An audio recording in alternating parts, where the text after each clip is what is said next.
Welcome to Dan the Artman, Episode 12, Death of a Salesman's Boss, a short story written and read by Dan Absalonson. This story was written for a weekly flash fiction challenge Chuck Wendig runs on his website, terribleminds.com. This one had to max out at 1,000 words and include these 10 words in the story: funeral, captivate, deceit, brimstone, canyon, balloon, clay, disfigured, willow, atomic. When you hear this sound, you'll know one of these words has been used. And now, death of a salesman's boss. I was listening to my favorite band, Atomic Willow, to get psyched to ask my boss for a raise when I saw on the news that he had died. I dropped my spoon into my bowl of frosted flakes. Dead? Great! How am I going to get my raise to pay for that flyer now? I sat, not moving, for a moment, then picked up my spoon and scooped the last of my flakes into my mouth. Soggy? I hate it when they get soggy, like thin chips of clay. They figured out how to fly us to distant planets and terraform them into habitability, but they still couldn't keep my frosted flakes crunchy till the last bite. I looked back to the screen with the stuffy mustachioed man reporting the details. What I saw on the vid screen after lowering my bowl would captivate me for several minutes before I got up to leave for work. Right there on the screen was a picture of my boss for all to see. It was a bit unreal. My bowl in the sink, I pulled on my jacket and walked to my apartment complex hangar bay. I got into my flyer, buckled in, and pushed my thumb onto the ignition button until it turned green. The engine started up, creating a low hum. The computer greeted me. Good morning, Dave. You have an... Yeah, morning. Destination, work. Local newsfeed to screen. Yes, sir. But first, you have an urgent vidmail from work. Fine. Put it on. Yes, sir. Hey, guys. You may have seen the sad news, but Mr. Stanton passed away last night, so no work today. Everyone is to fly straight to the funeral. It starts at noon. So that was it. No chance to ask for the raise to pay for my new flyer. I mean, it had everything. If I needed to, I could live in the thing. But now I couldn't make the payments. If only I had done the smart thing and waited until after I had secured a raise. I was due for one, I knew, and my first payment was scheduled for my next payday. If I didn't get a raise, I would have to sell all my junk and move into my flyer for real. It had a sleek black hull with a mini kitchen, small lounge with one extremely comfortable couch, and even a bathroom. If only I had been in this bad boy last year when the Skyway guidance rigs had malfunctioned, leaving us all stuck in space. That was the one thing I couldn't do in my new ship: manual flying. Sure, if I had perfect eyes, was in great shape, and had the time to study for the test, I'd get my pilot's license. The only people I knew with one got theirs under the Federation's credit account in the military. If they were in a Skyway and the traffic was bad, they could just switch it into manual and fly off whichever way they wanted to go. Not me. But I finally had a new ship. I wouldn't have to bum a ride to the bar after work to hang out with the guys, because I was too embarrassed of my own vessel. As I flew to the Skyway that led to my work, I listened to the news. I learned the disease that had left my boss disfigured had actually been killing him the whole time.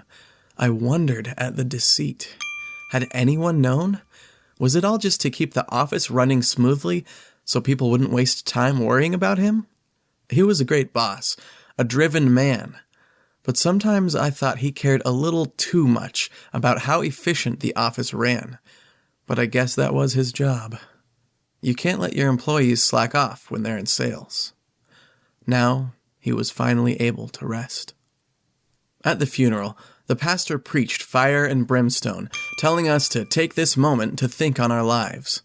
I did. I needed that raise. I spent the time working up the courage to ask for it in what would historically be the worst timing ever. I approached the VP of our company on the way out. "Hey, Todd." Hi, Dave. "What a terrible tragedy, huh?" Yeah, Richard was a great man. I'll miss him. "Yeah, me too. He was a great boss. Hey, listen, I know this isn't the right time, but I was supposed to have a meeting with him this morning about a raise." You can't be serious, man. Are you kidding me? "I'm sorry, I just have some things that it would really help with right now, and Forget it. Listen, now is not the right time. I have enough to worry about with the company. None of us were expecting this. May he rest in peace, but the least the guy could have done was warn us. Look, it's going to take some time, okay?" I understand. I'm screwed, I thought. As I flew home, the sun was setting over the canyon, like a huge balloon devoid of its helium, slowly sinking back down to the real world to once again be among the rest of us. No longer could it fly up into the sky and gaze down upon all of the people and things which could not fly. I got online and rented a space for all my stuff and a small cargo ship. I was moving out. Looks like I'll get to see how great it is actually living in my T-36 Luxo Sailor. Whatever. It was worth it.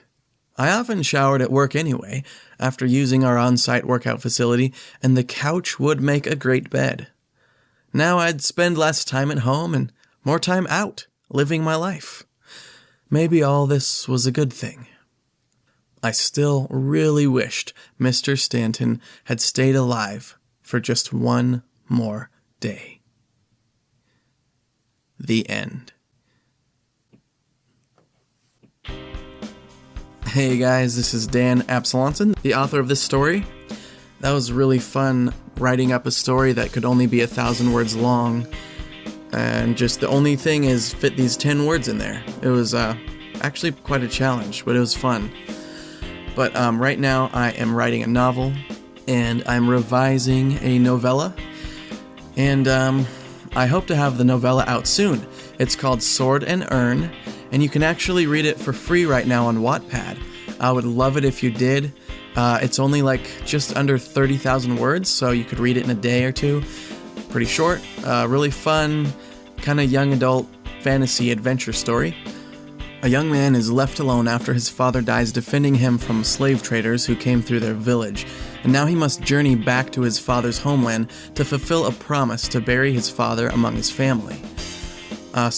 It's called Sword and Urn because he goes out on a quest with his father's sword and then an urn with his father's remains inside, on a journey to head north up the river to bury him among his family. They have a big farm up north, and his dad wants him to go there because it's no longer safe in this village that they've always been, this village market where they've always been trading their wares. So along the way, he meets a wizard, he saves a man and later a boy from danger, and becomes a man as he finds his way back to his father's homeland to meet his relatives for the first time. So I've put it through a couple drafts, revised the story quite a bit, totally rewrote the ending. Right now it is with an editor, and pretty soon I'm going to get it to some beta readers. Like I said, I'd love it if you would be a beta reader. Just go to Wattpad and search for Sword and Urn. Or even easier than that, go to DanDanTheArtMan.com. That is my website where I blog about my writing journey and have all kinds of news about stories I'm writing and stories I've published. And right below the header, you can find a banner you just click on it and it'll take you right to Sword and Urn, and you can start reading right away. So thank you guys so much for listening.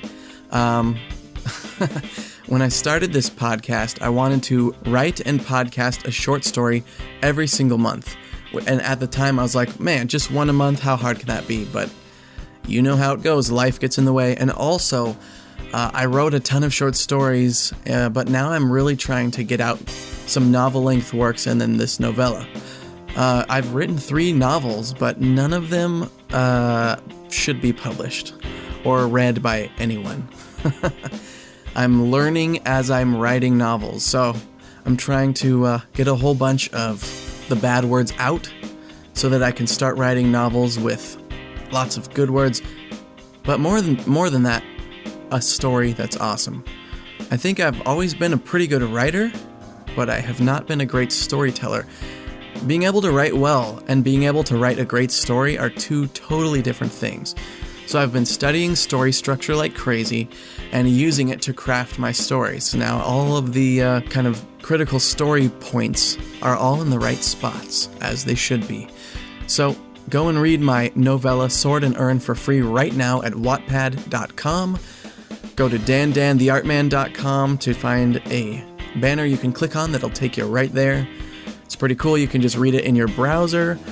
You can get an app for like every device that's out there on Wattpad and read it on your phone, your tablet, what have you, and give me some feedback because I could use it to make it a better story, and I would really appreciate it. Thank you guys so much for listening, and I hope that while I'm writing this novel that I'm 6 chapters into, called Zombie Superpowers, and finishing up this novella, getting it ready to publish, that I can also write quite a few short stories in my spare time and podcast them on here, so my feed won't be so stagnant, because I love short stories.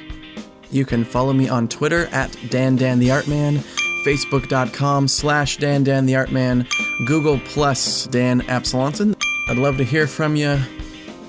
All right. I'll stop rambling your ear off, let you guys go. Have a great day, and I'll see you next time. This podcast is licensed under a Creative Commons Attribution, Non-Commercial, No Derivative Works 3.0 International License. Music by Kevin MacLeod at incompetech.com. Sound effects from the Free Sound Project at freesound.org. This has been a production of DanDanTheArtMan.com. Thanks for listening.